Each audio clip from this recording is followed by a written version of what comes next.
한국에서 3일씩이나? 차라리 공항에서 자자. 카타르 석유재벌 가문의 막내 바심이 친구들에게 한 말입니다. 평생 5성급 호텔만 다녔던 이 19살 청년에게 한국은 그냥 시간 때우는 곳이었죠. 어차피 비행기만 고쳐지면 바로 떠날 거니까 굳이 돈 쓸 필요도 없다고 생각했습니다. 그런데 3일 후 그는 완전히 다른 사람이 되어 있었습니다. 아버지, 제가 지금까지 얼마나 무지했는지 깨달았습니다. 이 나라에서 더 배우고 싶어요. 대체 무엇이 이 건방진 19세 부자 청년을 이렇게 변화시켰을까요? 평생 돈으로 모든 걸 해결하며 살아온 그가 처음으로 진짜 부자가 뭔지 깨달았다는 그 충격적인 이야기 지금 시작합니다. 시작에 앞서 좋아요와 구독 감사합니다. 안녕하세요. 저는 바심 알타니입니다.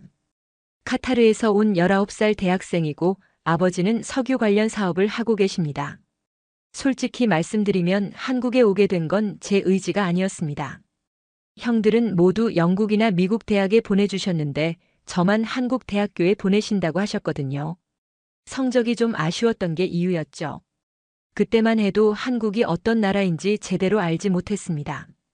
친구들과 함께 인터넷으로 찾아봐도 별로 특별해 보이지 않았고 차라리 공항에서 며칠 머물다가 다른 나라로 가고 싶다는 생각까지 했었습니다. 카타르 항공 858편이 인천공항에 비상 착륙한 건 정말 예상치 못한 일이었습니다. 기온이 41도나 되는 무더운 여름날이었는데 엔진에 문제가 생겨서 어쩔 수 없이 내려야 했거든요. 처음엔 그냥 연료만 보충하고 바로 떠날 줄 알았습니다.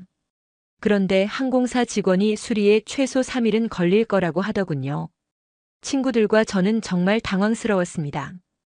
계획에도 없던 한국에서 사흘씩이나 있어야 한다니요. 아버지께 전화를 드려서 다른 항공편으로 갈아타고 싶다고 말씀드렸지만 여름 휴가철이라 좌석이 없다고 하셨습니다. 어쩔 수 없이 항공사에서 제공하는 숙소에 머물게 되었는데 제가 평소에 이용하던 호텔과는 많이 달랐습니다. 방도 좁고 시설도 그리 좋지 않았지만 그때는 어차피 며칠만 버티면 된다고 생각했습니다. 한국에 대해서도 별로 기대하지 않았고 그냥 시간이나 때우다가 떠나면 된다는 마음이었거든요. 첫날 저녁에 숙소 근처를 둘러보면서 느낀 건데 거리가 생각보다 깨끗하고 사람들이 많더군요. 다들 바쁘게 걸어다니는 모습이 인상적이었습니다. 카타르와는 확실히 다른 분위기였어요. 편의점에 들어가서 물을 사려고 했는데 카드가 잘 안 되고 현금도 준비가 안 되어 있어서 좀 당황스러웠습니다.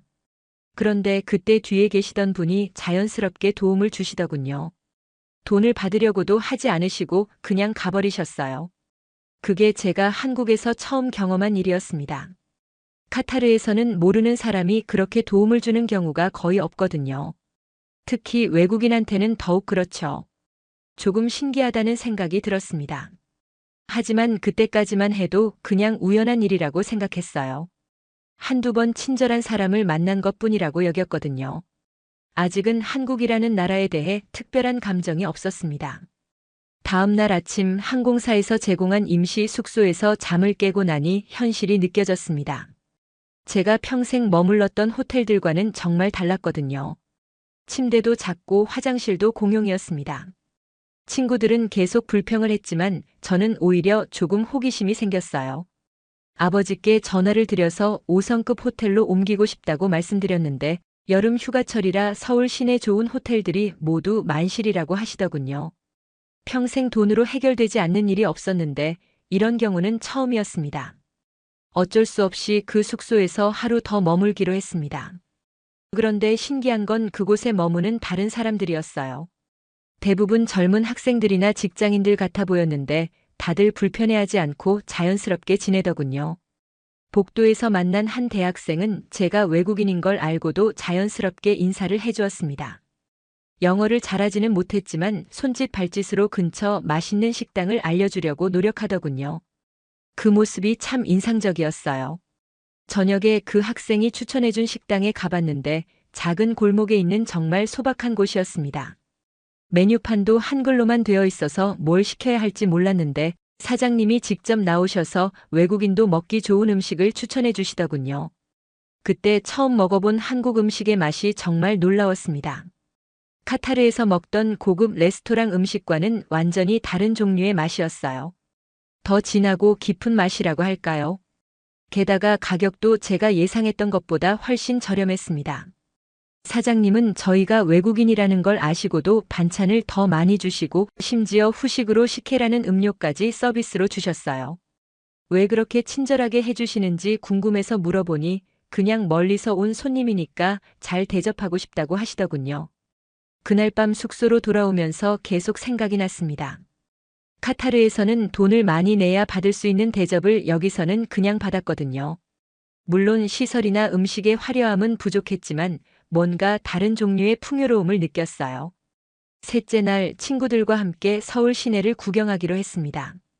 택시를 타려고 했는데 숙소 근처 아저씨가 지하철을 타보라고 추천하시더군요.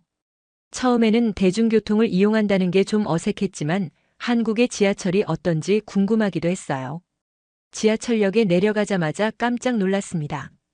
시설이 정말 깨끗하고 현대적이더군요. 카타르의 지하철보다도 훨씬 체계적으로 잘 되어 있었어요. 안내 표시도 영어로 잘 되어 있어서 길 찾기도 어렵지 않았습니다. 지하철을 기다리는 동안 사람들을 관찰해 봤는데 정말 다양한 연령대의 사람들이 함께 이용하고 있었어요. 학생부터 직장인, 어르신들까지 모두 자연스럽게 섞여 있더군요.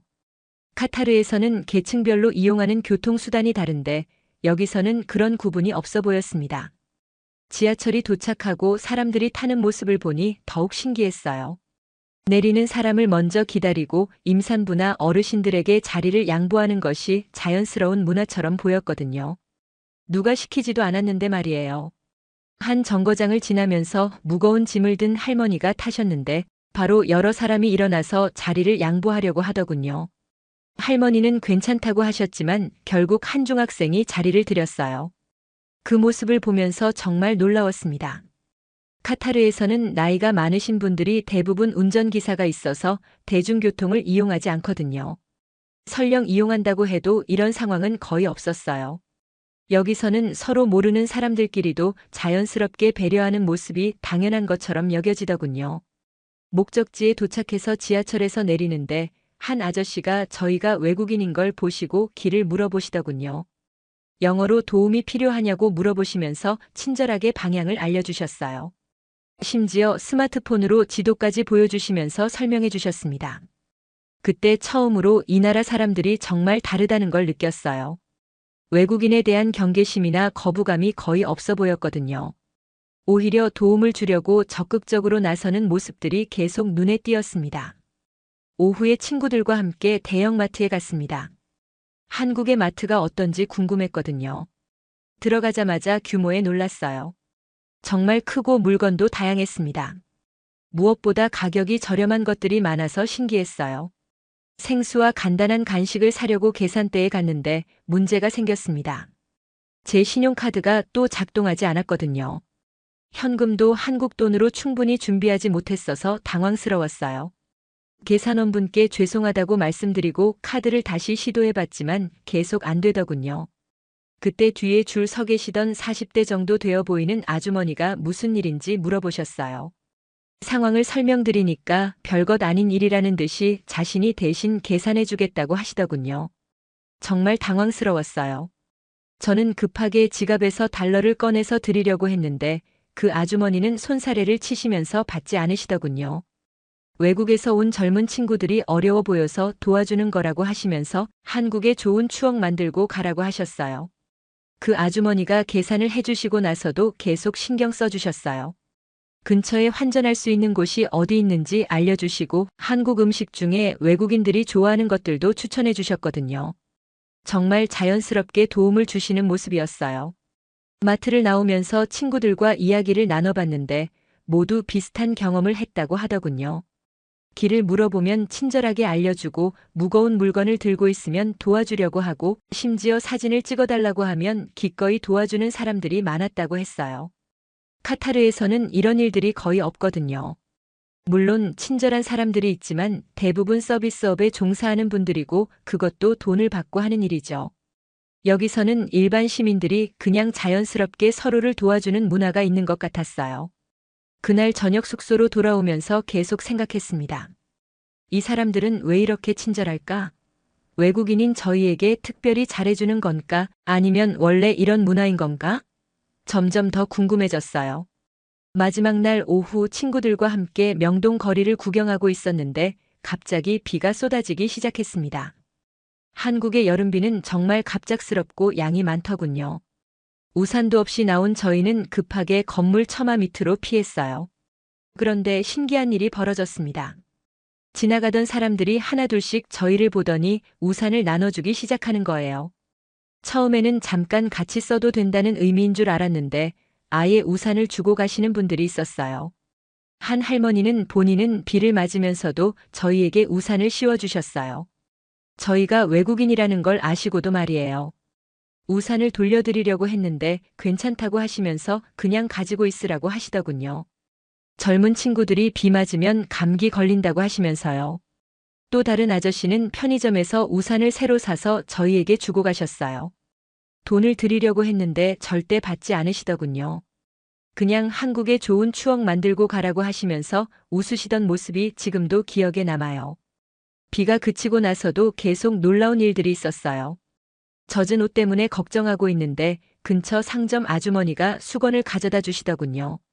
심지어 따뜻한 차까지 끓여서 주셨어요. 감기 걸리지 말라고 하시면서요. 그때 정말 충격을 받았습니다. 이 사람들은 저희가 누구인지도 모르고 다시 만날 일도 없을 텐데 왜 이렇게 도와주는 걸까?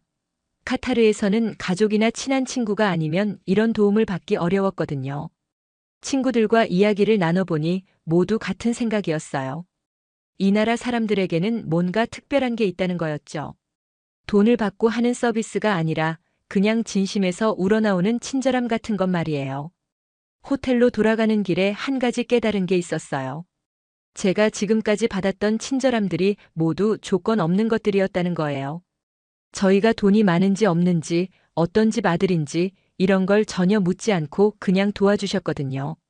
마지막 날 저녁 친구 중 한 명이 한강이라는 곳이 유명하다고 해서 택시를 타고 가봤습니다. 사실 별 기대는 안 했어요. 강이라고 하니까 카타르의 고급 리조트나 요트 클럽 같은 곳을 상상했거든요. 하지만 한강에 도착해서 본 풍경은 완전히 달랐습니다. 화려한 시설이나 고급스러운 건물들이 있는 게 아니라 그냥 넓은 강변에 잔디밭이 펼쳐져 있었어요. 그리고 그곳에는 정말 많은 사람들이 있었습니다. 가족 단위로 돗자리를 펴고 앉아서 음식을 나눠 먹는 사람들, 자전거를 타는 연인들, 강아지와 산책하는 사람들, 친구들끼리 모여서 이야기하는 젊은이들까지 정말 다양했어요. 모두 자연스럽고 편안해 보였습니다. 제일 인상적이었던 건 한 가족이 라면을 끓여 먹는 모습이었어요. 아버지가 작은 버너로 라면을 끓이고 어머니는 김밥을 싸우셨나 봐요. 아이들은 신나게 뛰어놀고 있었고요. 그 모습이 정말 행복해 보였습니다. 카타르에서는 이런 풍경을 본 적이 없었어요. 가족들이 함께 시간을 보낼 때도 대부분 고급 레스토랑이나 리조트에서 보내거든요. 이렇게 소박한 곳에서 이렇게 행복해하는 모습은 처음 봤어요. 벤치에 앉아서 강을 바라보고 있는데 옆에 앉으신 할아버지가 말을 걸어주셨어요. 영어를 조금 하실 줄 아셨는데 어디서 왔냐고 물어보시더군요. 카타르에서 왔다고 하니까 정말 먼 곳에서 왔다고 하시면서 한국은 어떠냐고 물어보셨어요. 그 할아버지와 이야기를 나누면서 많은 걸 알게 되었어요. 젊었을 때 정말 가난했다고 하시더군요. 전쟁도 겪고 먹을 것도 부족했던 시절이 있었다고 하셨어요. 하지만 그때도 서로 도우며 살았다고 하시면서 그게 한국 사람들의 정신이라고 하셨어요. 할아버지 말씀을 들으면서 이상한 감정이 올라왔어요. 저는 태어날 때부터 모든 걸 풍족하게 가지고 있었는데 정작 이 할아버지처럼 마음이 풍요로운 적은 없었던 것 같았거든요. 돈으로 살 수 없는 뭔가가 여기에 있다는 걸 느꼈어요. 한강에서 돌아오는 길에 치킨집에 들렀습니다. 할아버지가 추천해 주신 곳이었어요. 작은 가게였는데 사장님이 정말 친절하게 맞아주셨어요. 외국인이라고 하니까 맵지 않은 치킨을 추천해 주시고 서비스로 음료수까지 주셨어요. 그 치킨집에서 옆 테이블에 앉은 대학생들의 대화가 들렸어요. 돈이 없어서 해외여행은 못 가지만 한강에서 치킨 먹는 게 더 좋다는 이야기였어요. 서로 웃으면서 행복해하는 모습을 보니까 정말 신기했어요. 저는 지금까지 돈이 있으면 행복하고 비싼 것들이 좋은 것이라고 생각했거든요. 하지만 이 사람들을 보니까 그게 전부가 아니라는 걸 알게 되었어요. 값비싼 레스토랑에서 먹는 음식보다 이 작은 치킨집에서 친구들과 함께 먹는 치킨이 더 맛있어 보였어요. 그때 갑자기 눈물이 나기 시작했습니다. 왜 우는지 저도 잘 몰랐어요. 그냥 뭔가 복받치는 감정이었어요. 제가 지금까지 놓치고 살았던 것들이 무엇인지 알 것 같았거든요. 친구들이 왜 우냐고 물어봤지만 설명하기 어려웠어요. 그냥 2, 3일 동안 경험한 모든 것들이 한꺼번에 마음에 와닿았던 것 같아요. 사람들의 진짜 친절함, 조건 없는 도움, 소박하지만 진짜 행복해 보이는 모습들 말이에요. 카타르에서는 제 주변 사람들이 저를 좋아하는 건지, 제가 가진 돈을 좋아하는 건지 항상 의심스러웠어요. 하지만 여기서 만난 사람들은 제가 누구인지도 모르면서 진심으로 도와주셨거든요. 그게 진짜 사람의 마음이라는 걸 느꼈어요. 치킨집 사장님이 왜 우냐고 걱정해 주시면서 물티슈까지 가져다 주셨어요. 그 모습을 보니까 더 눈물이 났어요. 이런 따뜻함을 저는 지금까지 제대로 받아본 적이 없었던 것 같았거든요. 그날 밤 숙소에서 잠들기 전에 정말 많은 생각을 했어요. 진짜 부자가 뭔지, 진짜 행복이 뭔지에 대해서요. 돈이 많은 게 부자가 아니라 마음이 풍요로운 게 부자라는 걸 깨달았어요. 다음 날 아침 드디어 비행기가 수리되어서 출발할 수 있게 되었습니다. 하지만 이상하게 떠나기 싫은 마음이 들었어요. 겨우 3일이었지만 정말 많은 걸 경험하고 배웠거든요.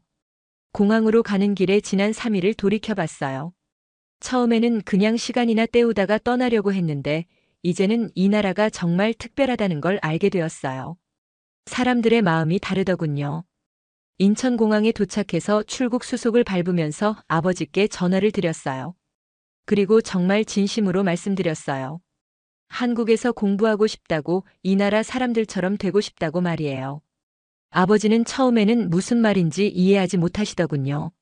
3일 전까지만 해도 한국 가기 싫다고 했던 제가 갑자기 왜 이런 말을 하는지 의아해 하셨어요.